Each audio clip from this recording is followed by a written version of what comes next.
Welcome to The Outlet, an OTG production. What's up, NBA fans? Welcome to another edition of The Outlet. With me, as always, Parth. What's up, Nick? Finally got the last preview in. Let's do this. Yeah, let's do this. I had a great time, and we're on our final team today. Number 1, the Cleveland Cavaliers. Before we talk about them, here's a clip from last season. Keep it away from Gerald Green. Intended for Mozgov. Knight with a great hustle. Kyrie, though, sidestep trouble. Love behind the back. Oh, seriously. Oh, highlight. I love this clip just because each member of the Big Three gets involved and makes a good play. Yeah, that's honestly an awesome clip just because everyone's touching the ball, and that's what they need this season. They need everyone to be healthy and have a big year. Right. But They look like the old Miami Heat when they were like really, really rolling with Bosh, Wade, and LeBron. So that's the sky's the limit for this Cleveland team. Exactly. And especially, you said it, LeBron. We got a clip just for him right here.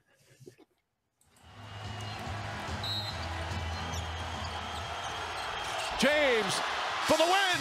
It's gone. LeBron James. When he made that shot, dude, before I was like, there's no way Chicago's losing this series. They're up 2-1. They have game 4 at home. And then LeBron, in typical LeBron fashion, rips Chicago's heart out. Yeah, that was that's such a tough shot. And if I recall, LeBron wasn't even having a good game. I think he was having one of his worst shooting games of the series, and he hits that shot. He shot terrible.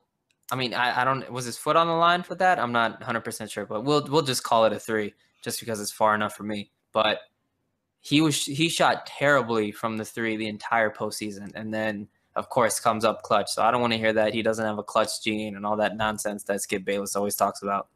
Yeah, don't even get me started about Skip Bayless. I hate that dude. Yeah, LeBron's clutch, and this was a big-time play for him. Yeah, and that just, like, LeBron, I'm just telling you, LeBron's going for the finals this year. Do you think this is a fair ranking for the Cavs? You know, when I think you decided to rank all these teams about a month or so ago. So let's say, what was that? August-ish, end of August. And I think a ton of things have happened since then. And today is the day after NBA Media Day, so the first day of training camps for a lot of these teams. And in late August, I might have agreed with you, but now I don't think Cleveland's in the top 3, in my top 3 going into the season as far as a preseason rank. They're probably top 5, but I think they're 4 or 5 in my opinion. Yeah, I mean, they have the best player in the world, so I think they're number 1. Kevin Love's coming back. J.R. Smith will be back. They picked up Mo Williams. I thought that's a nice move. Yeah, Kyrie's not going to be ready for a while. And like you mentioned, I think Iman Shumpert's going to be out for a while as well. But they did re-sign J.R. Smith. The only thing that really, I would say, that would hurt this ranking would be the uncertainty with Tristan Thompson. But, I mean, he's likely going to be in a Cavs jersey. It's just his contract. Right, and to go along with that, this is why I have them ranked way lower than you do. Just because Iman Shumpert, the report came out today. What's today?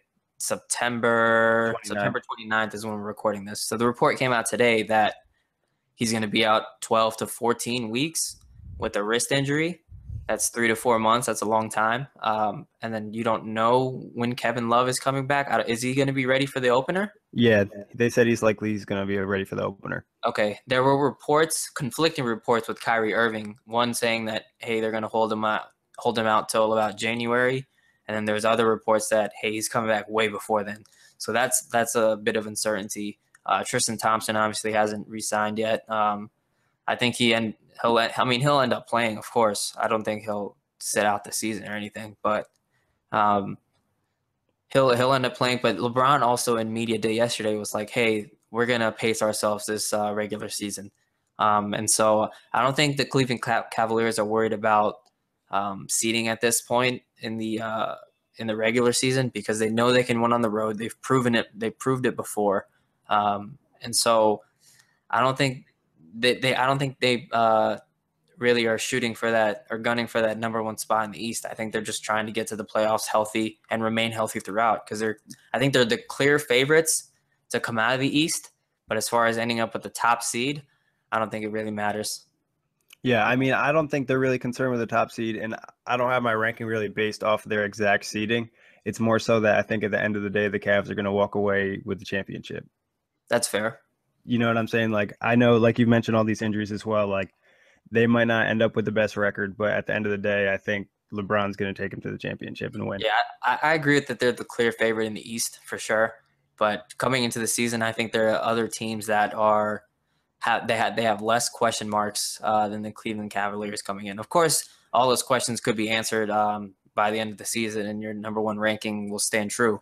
But as far as a preseason ranking, in my opinion, I think they should be lower. I think this season they're going to gel a lot better than last year. I think Kevin Love, they're going to utilize him a lot better, and he's going to find a better role and take advantage of his skill set.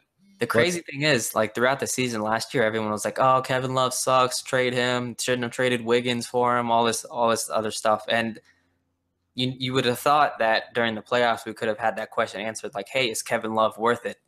But at the end of last season, you still don't know just because he wasn't there.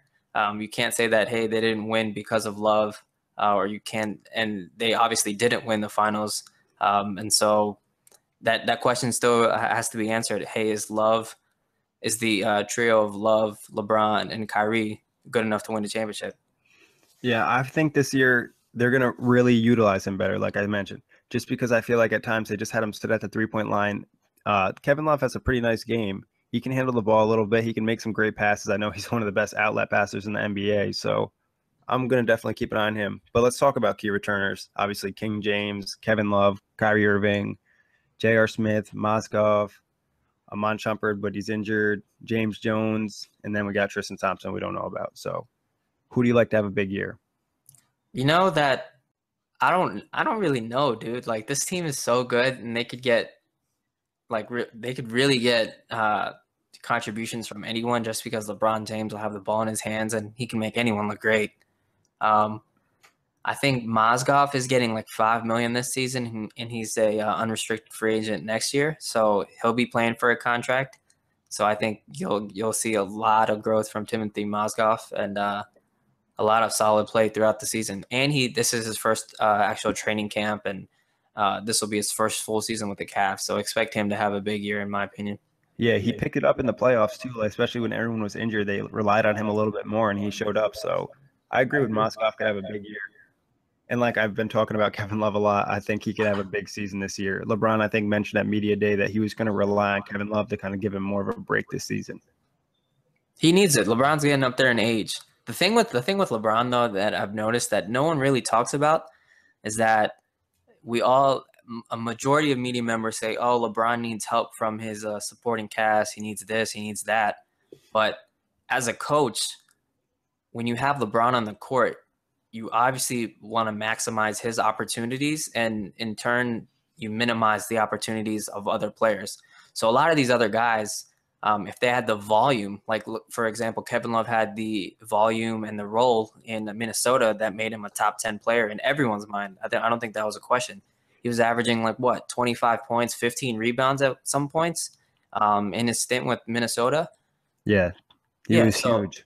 Right, he was fantastic in Minnesota, and then he comes to Cleveland, and of course the volume, the role changes, all that kind of stuff changes, and now he's a fringe all-star. Like, no, he's still talented, but I think that with everything LeBron James is on, he's so much more efficient than any of your other options that he's obviously going to get most of the workload, and then it kind of looks like from a viewer's perspective that, hey, he's not getting any help from his supporting cast. But when you have 5 opportunities as a role player, if you have 5 opportunities throughout the game and you need to hit on all 5 of them, and let's say you only hit on 2 of the 5, it's obviously going to look like you're not playing well. But it's just like the lack of opportunities. But I think that's been an issue.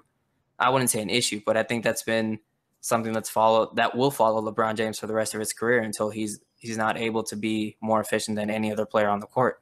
That's very true. And you obviously know that from watching Miami, because I'm sure Wade and Bosch caught a lot of heat at times saying that they didn't support LeBron enough. But really, in theory, they do a good job. It's just like you said, LeBron's so efficient. You want him to have the ball at all times. And every matchup he's in, he's usually mismatched. You know what I mean? There's a few players in the league that maybe can give LeBron a hard time, but still, he can still have a crazy game on them too. So, right. And everyone was talking about Jimmy Butler making LeBron work and playing LeBron extremely well in the second round series. and LeBron still averaged like 30 points.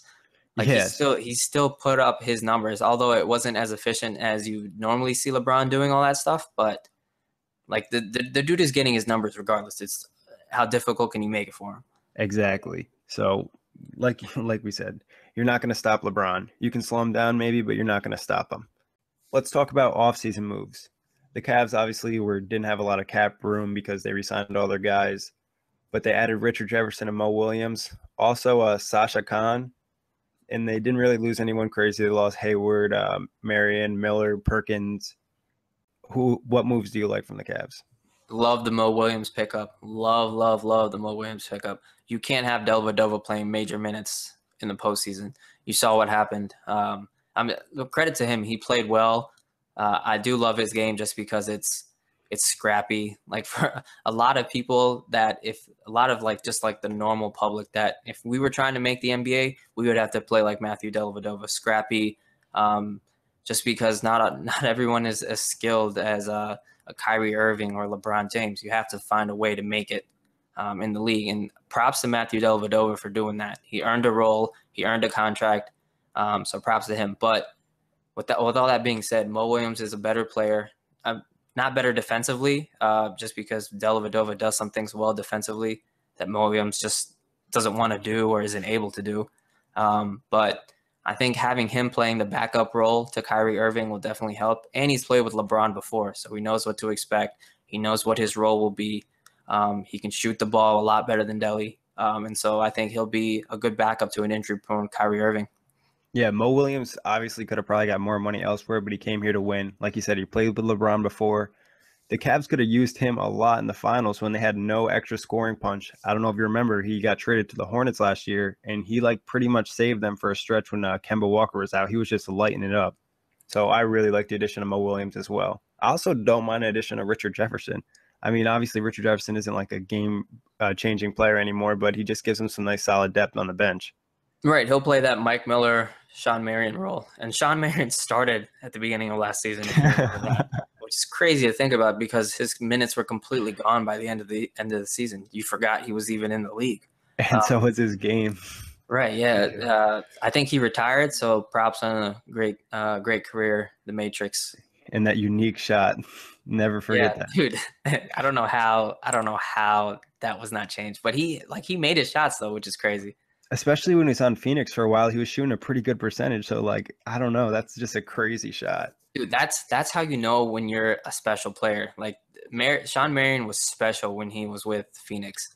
He can shoot like that and still be so effective. Like, for example, Michael Kidd-Gilchrist has an ugly shot, but it doesn't ever go in. So, that's just like the comparison there for you. Like, Sean Marion was really, really, really good.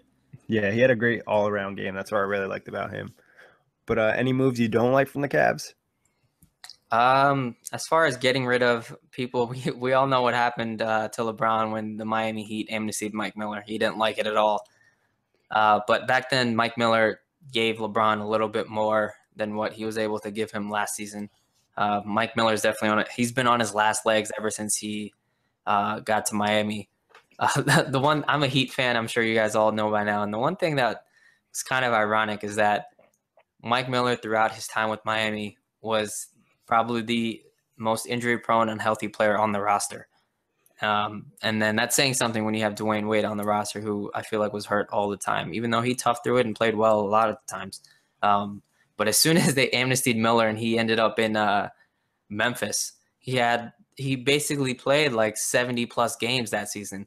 Like if Miami could have gotten any one of like that Mike Miller for any one of the 3 years he was there, Miami would have definitely beat Dallas, in my opinion. They needed that floor spacer against the zone that Dallas ended up playing.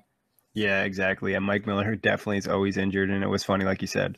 What is he right now? He just got bought out by Portland. He's a free agent, right? Yeah, reports are saying that he's going to Denver. Oh, that's interesting. That is interesting. Yeah. But let's talk about XFactors for the Cavs this year. Well, it's got to be health, man. Like this team was really good, and I think they'll be really good this offseason as long as they have their full complement of players. one of the best offensive teams in the league. And then they were okay defensively. They were middle of the pack, probably a little bit below average defensively throughout the regular season. And then in the postseason, I don't know what the hell happened. Maybe losing Love and Kyrie and bringing in Dellavedova and Thompson, who are more defensive oriented, helped that. But they also had Timofey Mozgov for the second half of the season and through the playoffs, and he's a rim protector for sure. And so I think defensively, they really improved in the postseason, and it showed. They were one of the best defensive teams out of every team that made the playoffs. So if they have their full complement of players, definitely be just as good offensively, and it remains to be seen how good they'll be defensively, just because Love and Irving will be back in the fold. But I mean, you have your bench there that can really lock down defensively. So I think the sky's the limit for this team, and health is their key X factor. Yeah, I mean, I feel like we overuse health as an X factor, but it's honestly the case for most teams, just because you need your key players to stay healthy. If they didn't have Kyrie Irving and Kevin Love injured in the finals, we could be talking completely different about last year's finals, you know? Yeah, absolutely. So health is definitely huge. And I just want to see how, if they're able to take like that next step you know how in Miami, when LeBron came, they didn't really have the craziest first regular season, but then after that, they really started to pick it up and they just started to gel better. I want to see if this Cavs team can take that next step. Yeah, I mean, and the scary thing is, I think health is a perfect X factor for this team, just because Kyrie Irving is very injury prone. Anderson Varejao has a season-ending injury every single year. He's a walking X-ray. Kevin Love has had his fair share of injuries. Even in Minnesota, I think he missed significant time a couple of seasons. And so, you know, like Iman Shumpert, I feel like gets hurt all the time. He does. A lot of their core players, it's not just like reserves that get hurt. A lot of their core players are really injury prone. And LeBron James, who has had an incredible stroke of luck by being so durable and not having any sort of season-ending injuries throughout his entire career, he's getting up there in age. And everyone always likes to talk about how Father Time is undefeated, and Father Time will remain undefeated. And so LeBron James definitely cannot carry the load like he used to. He needs spells here and there. He needs other people to step up. And it'll be hard for this team to do that if they're all hurt. Yeah, exactly. I mean, like you said, if they're all hurt, they can't play. So that's definitely going to be a huge thing for the Cavs this season. What do you think is the best case scenario for the Cavs? Best case scenario would be they get to the finals and actually win it this season. Yeah, I'm going to say that's best case scenarios as well. Everyone stays healthy. They get to the finals with a full crew, and they end up winning. Worst case scenario. Well, you kind of saw the makings of their worst case scenario last season when they were down 2-1 to the Chicago Bulls. Still think Chicago should have won that series. I don't know how they lost it. No, Pau Gasol got hurt. LeBron hit that crazy shot like we showed earlier in the pod. But yeah, I mean, I could see that happening again. Love goes down. Kyrie is playing on one leg. J.R. Smith does something stupid like he did last year. And this team is down in a hole. So worst case scenario, they lose like anywhere in the playoffs. It's championship or bust now. That's what LeBron's playing for. That's why the big three were brought together. That's why Dan Gilbert is spending a ton of money. He wants a championship. They all want a championship. So anything less than that would be their worst case. Yeah, I'll tell you one worst case scenario that would definitely hurt LeBron. They lose in the Eastern Conference Finals to your Miami Heat. Dude, that's the best case scenario. What are you talking about? That's the worst case for LeBron. Like, yeah, I don't want Miami to make it to the finals unless they go through the Cleveland Cavaliers. Like, if Cleveland loses before that, I'll kind of be disappointed. I want that Miami-Cleveland matchup. Yeah. Miami it should only be right that Miami has to go through LeBron James to get to the finals. Yeah, it would only be fitting. But let's talk about the truth. So what do you have for today, Nick? I'm going with the crown emoji for King James. We all know he's a king of the NBA, still the best player in the NBA, and he's going to dominate this season and get his team a championship. It's crazy how long he's been the best player in the NBA. I think he probably took that crown from Kobe maybe like 2008, 2009-ish when he won his first or second MVP as like the best overall player. Of course, he didn't have the success in the finals like Kobe did in 2009, 2010, but he took that crown as far as the best overall player around that time, and he's been running with it ever since. And I don't see his time coming to an end in the next 2-3 seasons.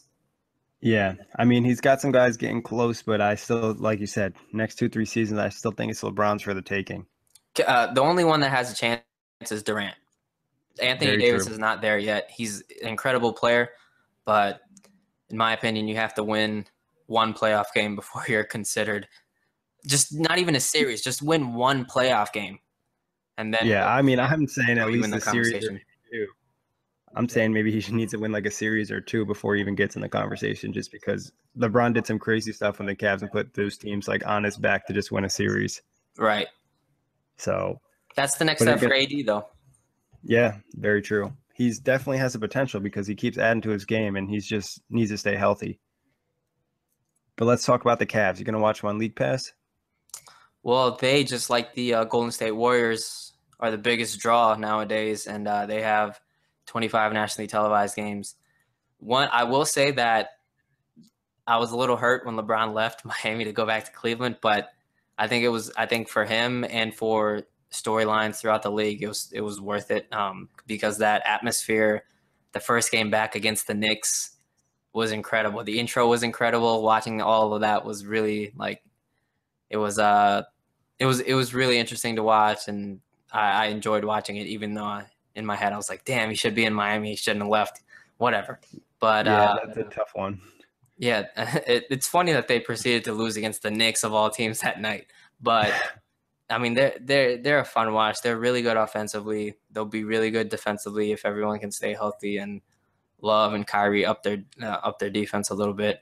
And so this team is a must-see on national TV. As far as League Pass goes, if they play the Heat on League Pass, I think they play them once on NBA TV, I want to say. I'm not 100% sure on that, but like those kind of games, if Cleveland plays big-time teams, I'll definitely tune in on League Pass. But if they're out here playing the 76ers or like the Denver Nuggets or something, I'm not tuning in for that. Actually, I think the Sixers might have beat the Cavs once last season, but I'm definitely going to watch the Cavs. I'm going to watch LeBron James, and I'm definitely excited to see Kyrie Irving when he comes back, because he had that crazy game where we almost picked as a clip. Yeah, that game against San Antonio on TNT was insane. It was easily the best game of the season. Yeah, so definitely love watching Kyrie. But that's going to wrap it up. And this is our last NBA preview. Thank you guys for listening to all the shows. I had a great time. Shout out to Parth. Excellent job on this podcast. It was really fun to do. No problem. You did a great job. And definitely give us feedback. Thanks, everybody. And shout out to Ryan Slocum.